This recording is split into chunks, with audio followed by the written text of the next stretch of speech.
नमस्कार शेतकरी मित्रांनो, जय सद्गुरू मित्रांनो. महायुतीचं सरकार शेतकऱ्यांचं असून शेतकऱ्यांना तिजोरीवर बळीराजाचा पहिला अधिकार आहे असं सोयाबीन आणि कापसाचे जे काही दर आहेत ते भाव पडताना तेव्हा शेतकऱ्यांना नुकसान होत असते. त्यासाठी राज्यात भावांतर योजना लागू करून 20% किमतीमध्ये तफावत करून काय ती भरून काढण्यासाठी अनुदान देऊ असं मुख्यमंत्री एकनाथ शिंदे यांनी काल आश्वासन दिलं. नमस्कार, मी सचिन परत एकदा तुमचं स्वागत करतो. चॅनलला अजून सबस्क्राईब केलं नसेल सबस्क्राईब करा, लाईक करा, म्हणजे महत्त्वपूर्ण अपडेट तुम्हाला मिळत असतील. तर वाशिम जिल्ह्यातील रिसोड येथे महायुतीच्या उमेदवार भावना गवळी यांच्या आयोजित प्रचारसभेसाठी ते बोलत होते. एकनाथ शिंदे म्हणाले की महायुतीने शेतकऱ्यांना कर्जमुक्त करण्याचे वचन दिलं आहे. याशिवाय शेतकरी सन्मान निधी योजनेच्या अंतर्गत आता 12,000 ऐवजी 15,000 रुपये देणार असल्याचंही त्यांनी यावेळेस सांगितलं. तर विदर्भात नागपूर येथे 3 आणि अमरावतीमध्ये 2 ठिकाणी आधुनिक तंत्र आणि यासाठी जी काही संत्र प्रक्रिया केंद्र सुरू करण्यात येतील असेही त्यांनी सांगितलं. वैनगंगा आणि नळगंगा नदीजोड प्रकल्पामुळे नागपूर, वर्धा, अमरावती, यवतमाळ, अकोला आणि बुलढाणा या जिल्ह्यातील 4.25 लाख हेक्टर क्षेत्र सिंचनाखाली येणार असून लाखो शेतकऱ्यांना याचा फायदा होईल असंही आश्वासन आता एकनाथ शिंदे यांनी सगळ्यांना आपल्याला दिले. मग हे जे आश्वासनं ते देत आहेत ते पाळतील का? कारण की यावेळेस जे काही ते प्रचार करत होते तर भावना गवळी या लढणाऱ्या भगिनी असून खासदार म्हणून त्यांनी यवतमाळ वाशिम लोकसभा मतदारसंघात भरीव काम देखील केलंय. वर्धा, यवतमाळ, नांदेड रेल्वे मार्ग, शंकुतला रेल्वे नंतर वाशिम, पुसद, माहूर, आदिलाबाद रेल्वे मार्गासाठी पाठपुरवठा केला होता. त्यामुळे रिसोडमधील झनकला येथे 20 तारखेला झटकून टाकायचे आणि भावना गवळी यांना विजयी करण्याचे आवाहन आता एकनाथ शिंदे यांनी केलं आहे. शेतकऱ्यांना सांगताय की शेतकऱ्यांसाठी, गोरगरिबांसाठी त्यांनी खूप काही कामं केली आहेत, पण आता तुम्ही त्यांना निवडूनच द्या. तत्पूर्वी महायुतीचे उमेदवार अभिजित अडसूळ यांच्या निवडणूक प्रचारार्थ अमरावती दर्यापूर मध्ये मुख्यमंत्र्यांनी जाहीर सभा घेतली होती. त्यामध्ये मुख्यमंत्री म्हणाले की आमदार नसताना अभिजित अडसूळ यांनी अमरावती, दर्यापूर आणि अंजनगावचे प्रश्न सोडवले आणि आता त्यांना आपण उभं असून त्यांना चांगली संधी द्यायला पाहिजे. अभिजित यांच्या पाठपुरवठ्यामुळे मुरार देवी आणि जगदंबा देवी विकासासाठी राज्य सरकारने 3 कोटींचा निधी दिला होता. येथील प्रश्नांबाबत आजही ते कंटिन्यू आग्रही असतात आणि अभिजित अडसूळ यांना आता विधानसभेमध्ये पाठवायचे आहे. त्यासाठी तुम्ही त्यांना मतदान करण्याचे आवाहन आता मुख्यमंत्री एकनाथ शिंदे यांनी केले. कारण की त्यांना जर तुम्ही चांगलं मतं दिलं तर ते नक्कीच निवडून येतील आणि आपला फायदा होईल.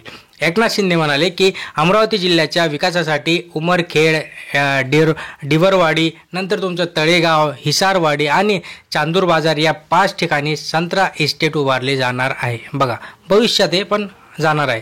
त्याचबरोबर चंद्रपूर बाजार येथे लिंबूवर्गीय फळांसाठी सीड्स इस्टेट उभारण्यात येणार आहे. बांगलादेशात निर्यात होणाऱ्या संत्र्यावरील आयात शुल्काच्या 50% रकमेत अनुदान स्वरूपात शेतकऱ्यांना दिली जाणार आहे.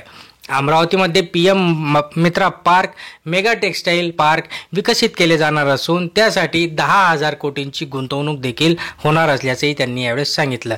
त्यातून 3 लाख रोजगार निर्मिती होईल असंही त्यांनी यावेळेस सांगितलं. त्यामुळे अभिजित अडसूळ विधानसभेत पोहोचल्यास येथील विकासाला गती मिळेल. ते कंटिन्यू पाठपुरवठा करतील आणि त्यांच्याच पाठपुरवठ्यामुळे हा जो भाग आहे हा भाग विकसित होईल असं यावेळेस त्यांनी स्पेशल नमूद करून दिलं. तर दुसरीकडे जर विचार केला तर पंतप्रधान नरेंद्र मोदी यांनी मंगळवारी चंद्रपूर चिमूर येथे प्रचारसभेमध्ये बोलत असताना काँग्रेस आणि महाविकास आघाडीवर जोरदार हल्ला चढवला. ते त्यांचंच काम आहे.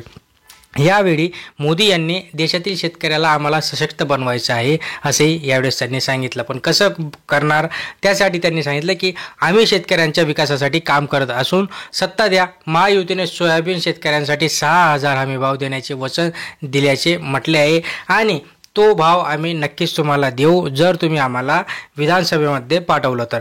यावेळी मोदींनी राज्यातील शेतकऱ्यांसाठी केंद्र सरकारसह राज्य सरकार काम करत आहे. आम्ही शेतकऱ्यांना किसान शेतकरी सन्मान निधी योजना देत आहोत, ज्या अंतर्गत शेतकऱ्यांना त्याचा चांगला फायदा होत असतो. आता महायुतीने देखील नमो शेतकरी योजना सुरू केल्याने शेतकऱ्यांना 12,000 रुपये मिळणार आहेत आणि आता परत 12,000 ऐवजी 15,000 रुपये आम्ही देऊ.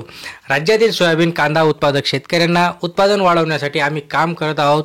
तर कांदा उत्पादक शेतकऱ्यांसाठी कांद्याची निर्मिती कमी केली जाते, निर्यात कमी केली जात आहे.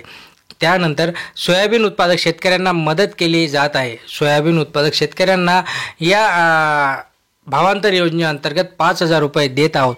राज्यातील महायुतीची सत्ता आल्याने सोयाबीनला 6,000 रुपये हमीभाव देऊ असेही वचन महायुतीतील आपले आता सगळ्यात महत्त्वाचे नेते म्हणजेच नरेंद्र मोदी यांनी दिले. राज्यातील शेतकऱ्यांचे जे काही अतोनात नुकसान हे होत आहे आणि काँग्रेस आणि महाविकास आघाडीतील नेत्यांनी हे ते केले. त्यांनी आपल्या काळात जलयुक्त शिवाराला ब्रेक लावला होता. जलयुक्त शिवार जे आमिर खान चालवते त्याला यांनी ब्रेक लावला होता. महायुतीने ती परत सुरू केली. गेल्या काही वर्षात निळवंडे धरण आणि कॅनॉलचे काम पूर्ण झाले असून गोसीखुर्द प्रकल्पही पूर्णत्वास जात आहे.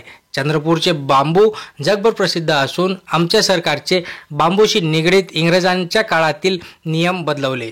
त्यामुळे आता बांबूंची शेती करणे सोपी झाली आहे. मोदी यांनी म्हटलं आहे की जे काही महाराष्ट्राच्या झपाट्याने विकास करणे हाच आमचा ध्यास असून महाविकास आघाडी तो करू शकते. तेवढी कॅपेबिलिटी तेवढं गट्स आमच्यामध्ये आहे असंही त्यांनी यावेळेस सांगितलं. महाविकास आघाडीच्या सरकारला ब्रेक लावण्याचे काम आता या सरकारकडून केले जात आहे. त्यात त्यांनी PhD केली. गेल्या 2.5 वर्षात महाविकास आघाडीने मेट्रो ते वाधवान बंदर आणि समृद्धी महामार्गावर इतर प्रकल्प थांबवण्याचे काम केले. त्यामुळे आघाडी हा भ्रष्टाचाराचा सर्वात मोठा खेळाडू असल्याचं यांनी सांगितलं. पण हे बोलत असताना मोदी कुठंतरी हे विसरले की त्याच भ्रष्टाचारातील नेते म्हणजेच अजित पवार त्यांनी आपल्या याच्यात स्थान दिलं. महाराष्ट्र देशातील सर्वात जास्त परकीय गुंतवणूक होणारे राज्य हे काय आहे तर हे सगळं आपलं महाराष्ट्र आहे. नवीन विमानतळ याच्यात तिथे बांधले जात असतील. आता ही 97 विमानतळांची कामे सुरू आहेत. नव्या महामार्गांची कामे देखील सुरू आहेत. सुमारे डझनभर वंदे मातरम गाड्या आता धावणार असून अजून 100हून अधिक स्थानकांचे पुनरुज्जीवन केले जाणार असल्याचे त्यांनी यावेळेस सांगितले. तर ज्यावेळेस अनेक रेल्वे मार्गाचा विस्तार केला जात असल्याचेही त्यांनी यावेळेस सांगितलं. म्हणजे त्याच्यातनं खूप काही पैसा हा उभारला जाईल. काँग्रेस आणि त्यांच्या मित्रपक्षांनी जनतेला रक्तरंजित खेळ दिला. चंद्रपूरच्या या भागानेही अनेक दशकांपासून नक्षलवाद्याचा सामना केला आहे. नक्षलवाद्याचा या दुष्टचक्रामुळे येथील अनेक तरुणांचे आयुष्य उद्ध्वस्त झाले असून हिंसाचाराचा रक्तरंजित खेळ असाच सुरू जर राहिला तर विकास होणार नाही असेही त्यांनी यावेळेस स्पेशल नमूद केलं. यावेळेस सांगताना बोलले ते की आमच्या सरकारने नक्षलवादाला आळा घालण्यात असून आज चिमूर आणि गडचिरोली परिसर मोकळा श्वास घेत आहे असा दावा मोदींनी केला आहे. तर हे सगळं बोलत असताना आता इथे जे काही महाविकास आघाडीचं सरकार जर तुम्हाला वाटत असेल तर त्याला नक्कीच हद्द पार करा आणि महायुतीचं सरकार आणा जेणेकरून शेतकऱ्यांचा फायदा होईल, सामान्य जनतेचा फायदा होईल असं त्यांनी यावेळेस सांगितलंय. बघूया पुढे काय होणार आहे. ते सगळं आपल्या हातात आहे, आपल्या जनतेच्या हातात आहे. कोणाला मतदान करायचं आणि कोणाला विधानसभेत पाठवायचं. अशाच महत्त्वपूर्ण माहितीसाठी सबस्क्राईब करा, लाईक करा, शेअर करा. धन्यवाद.